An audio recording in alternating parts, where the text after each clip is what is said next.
कुमाऊं की धरती पर न्याय के देवता गोलज्यू में जन जन की आस्था है।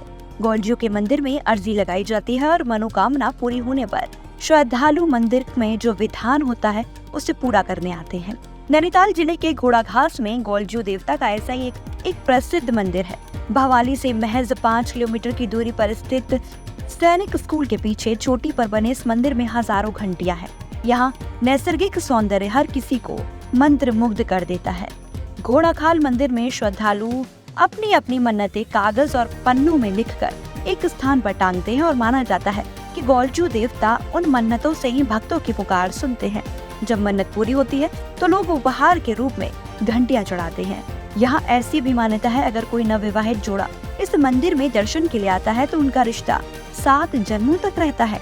उत्तराखंड के अल्मोड़ा और नैनीताल जिले के घोड़ाखाल मंदिर में स्थित गोलू देवता के मंदिर में एक पत्र भेजकर ही मुराद पूरी होती है। कुमाऊं क्षेत्र के चंपावत के कतियूरी राजा झलराई की 7 रानियां थीं। किसी भी रानी से कोई उनकी संतान नहीं थी, जिसके बाद राजा ने पंडित और ज्योतिषियों से परामर्श लिया। उन्होंने राजा की जन्म कुंडली देखकर बताया कि वे 8वां विवाह करें तो उन्हें पुत्र की प्राप्ति होगी। जिसके बाद एक दिन राजा झलराई ने आधी रात को सपने में ही नीलकंठ पर्वत पर बैठी कलनिका नामक सुंदर कन्या को देखा और दूसरे दिन यह बात सभी दरबारियों को बताते हुए अपनी सेना के साथ नीलकंठ पर्वत की ओर चल दिए। काफी वर्षों बाद उन्हें तपस्या में लीन कलिका मिली। राजा झलराई ने अपना परिचय कलिका को बताया कि 7 रानियां होने के बावजूद मेरी कोई संतान नहीं है और कलिका से अपनी 8वीं रानी बनने का निवेदन किया। कलिका ने राजा को सलाह दी कि वे साधु के पास जाकर शादी की अनुमति मांगे।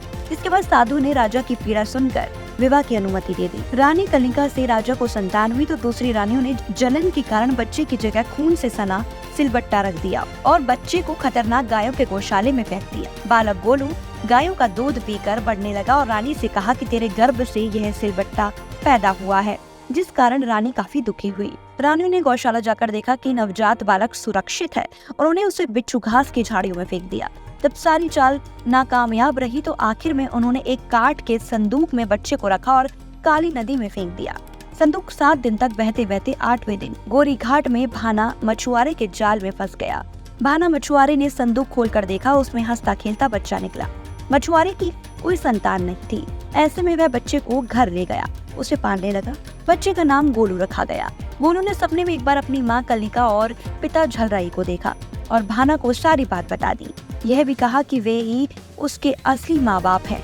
गोलू ने अपने माँ बाप से घोड़ा मांगा।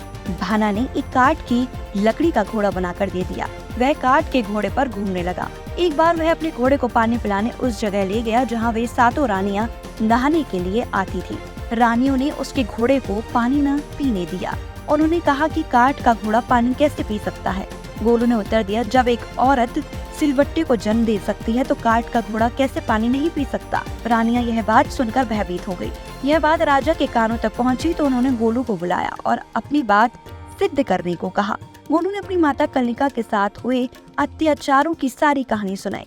राजा ने उसकी सब बातें सुनकर गोलू को अपना पुत्र स्वीकार किया और 7 रानी को प्राण दंड दे दिया। हालांकि न्याय के देवता गोलू ने उन्हें क्षमादान देने की अपील की। इसी कारण उन्हें न्याय का देवता कहा जाता है।